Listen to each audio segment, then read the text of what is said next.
तो दोस्तों, आज की कहानी की शुरुआत करूं उससे पहले मैं आपको बताता चलूं कि एक आईपीएस ऑफिसर हैं और जिनका नाम है विपिन ताडा, जो कुछ दिन पहले अमरोहा में एसपी के पद पर थे।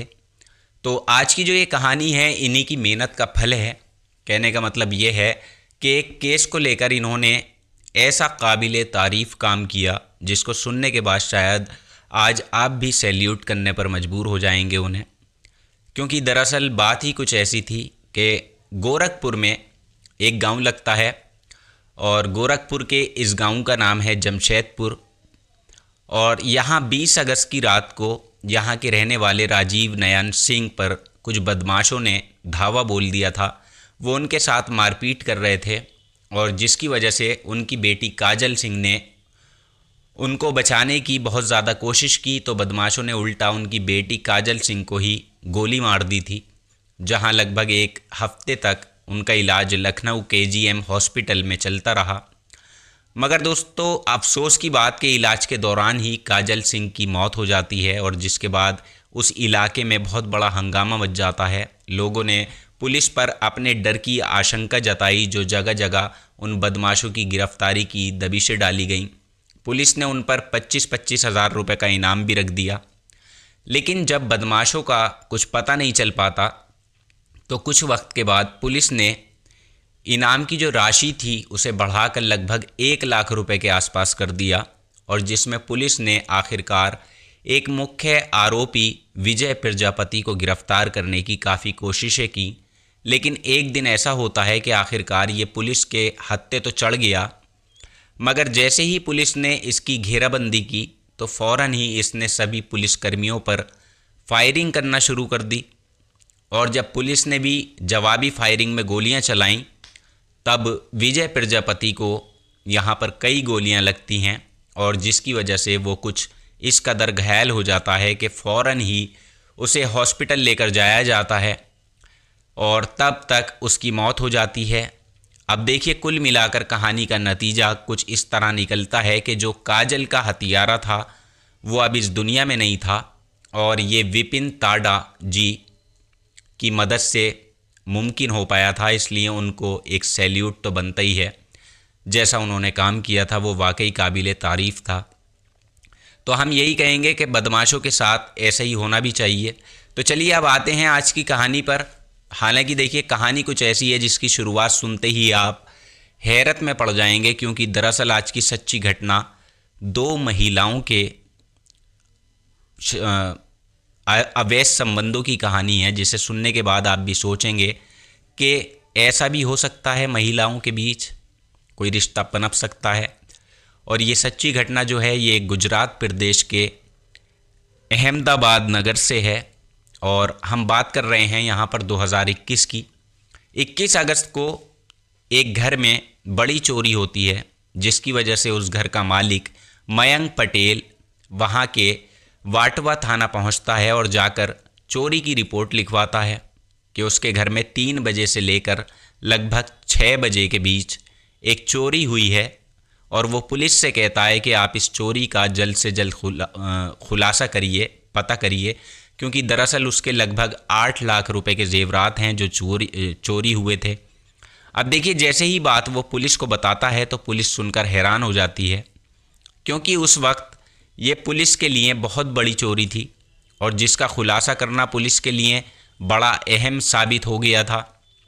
और उसकी वजह ये थी कि उस घर का जो मालिक था उसकी पत्नी रिधि बस रोए जा रही थी और पुलिस से एक ही डिमांड कर रही थी कि उसको बस अपने जेवर चाहिए और हर हाल में चाहिए, कुछ भी करो, कैसे भी करके उन चोरों को पकड़ा जाए। बस इतना सुनते ही पुलिस ने केस को गंभीरता से लिया और फ़ौरन तमाम कोशिशों की शुरुआत की। फॉरेंसिक टीम को जांच पड़ताल के लिए लगाया ताकि घर में आने वाले जो लोग थे उनके फिंगरप्रिंट मिल सकें। इसलिए इस आधार पर पुलिस ने पड़ताल करनी शुरू कर दी। इसके अलावा उस इलाके में जितने भी सीसीटीवी कैमरे लगे हुए थे उनमें से 100 से ज़्यादा कैमरों को अच्छी तरह से खंगाला जाता है और आसपास के सभी लोगों से पूछताछ की जाती है। मगर इसके बावजूद भी पुलिस को कोई सफलता नहीं मिल पाई, जबकि पुलिस ने हर उस चोर से जाकर पूछताछ की जिन्होंने उस इलाके में पिछले 4-5 सालों में चोरियां की थी, जिनके नाम थानों में लिखे हुए थे। यानी पुलिस ने उनका भी फिंगरप्रिंट लिया, वहाँ से भी उन चोरों के फिंगरप्रिंट मैच नहीं हो पाए। और इसी बीच अचानक पुलिस को शक होता है कि हो ना हो चोरी घर के ही किसी सदस्य ने की है। और इसलिए पुलिस ने जब घर के सदस्यों को इकट्ठा करके अलग अलग तरीके से पूछताछ की और सबसे पहले इस घर के ही मालिक और मालकिन यानी मयंक और रिद्धि के बीच के उनके दोनों के फिंगरप्रिंट को मैच कराया, तो इनमें से रिद्धि के फिंगरप्रिंट उन चोरों से मैच होते हैं। पुलिस के होश उड़ जाते हैं ये देखकर कि आखिरकार ये सब हो क्या रहा है, चल क्या रहा है। क्योंकि दरअसल अभी तक जो महिला बता रही थी कि उसके 8 लाख रुपए के जेवरात चोरी हुए हैं, उसका बॉक्स चोरों ने जो है वो चोरी किया है और उनके हाथों के ही निशान इस बॉक्स पर आ रहे हैं। यानी आखिरकार वही फिंगरप्रिंट इस घर की मालकिन रिद्धि के फिंगरप्रिंट से मैच कर जाते हैं। पुलिस ने फ़ौरन ही उनको हिरासत में ले लिया और रिद्धि से जब सख्ती से पूछताछ की गई तो रिद्धि ने एक ऐसा चौंकाने वाला खुलासा किया कि दरअसल इसका एक लड़के से लव अफेयर चल रहा है और उसके साथ इसके अवैध संबंध भी हैं। उससे ये बहुत ज़्यादा प्यार करती है, मगर उसके प्रेमी की डिमांड थी कि उसे एक महंगा वाला मोबाइल चाहिए, जिसके लिए प्रेमी के पास पैसे नहीं थे। बस इसलिए रिद्धि ने कुछ जेवरात बेच दिए थे, जिसमें उसने लगभग 92,000 रुपये का एक मोबाइल फ़ोन अपने प्रेमी को ख़रीद कर उसने दिया।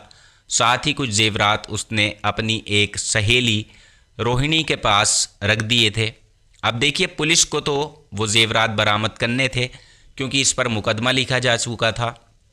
इसलिए पुलिस बाद में जब रोहिणी के पास पहुंचती है और उससे जब बातचीत करती है, पूछताछ करती है कि वो जेवरात कहाँ हैं, तब रोहिणी भी एक ऐसा चौंकाने वाला खुलासा करती है जिसे सुनने के बाद पुलिस भी सोच में पड़ जाती है कि आखिरकार 2 महिलाएं ऐसा खेल कैसे खेल सकती हैं आपस में।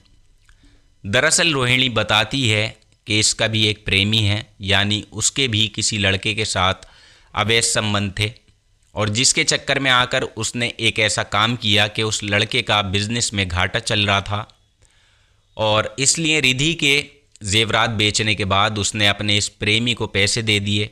यानी इससे साबित होता है कि ये कोई साधारण चोरी का मामला नहीं था, बल्कि 2 महिलाओं के गुप्त अवैध संबंधों को छुपाने का मामला था, जिसके विरोध में ये चोरी की गई थी। और आखिरकार जब पुलिस को पूरी सच्चाई पता चलती है तो इस चोरी की घटना खुल जाती है और जो चोर होते हैं वो भी पकड़े जाते हैं। मगर इस चोरी की घटना से जो इन दोनों महिलाओं के शादी के बाद अफेयर चालू थे, एक्स्ट्रा मैरिटल अफेयर थे, उनकी करतूतें थीं, उसके बारे में भी खुलासा हो जाता है।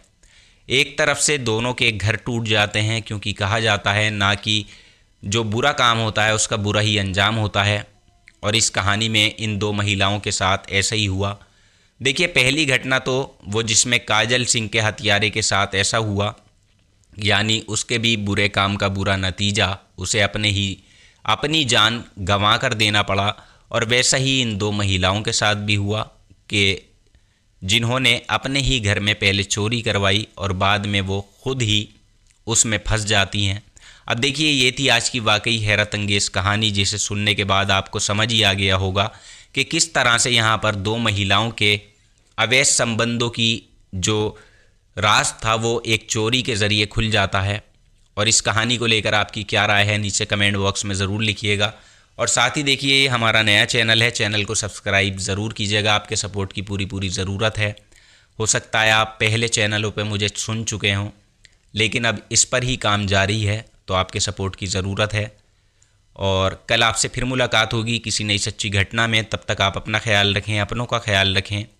जय हिंद।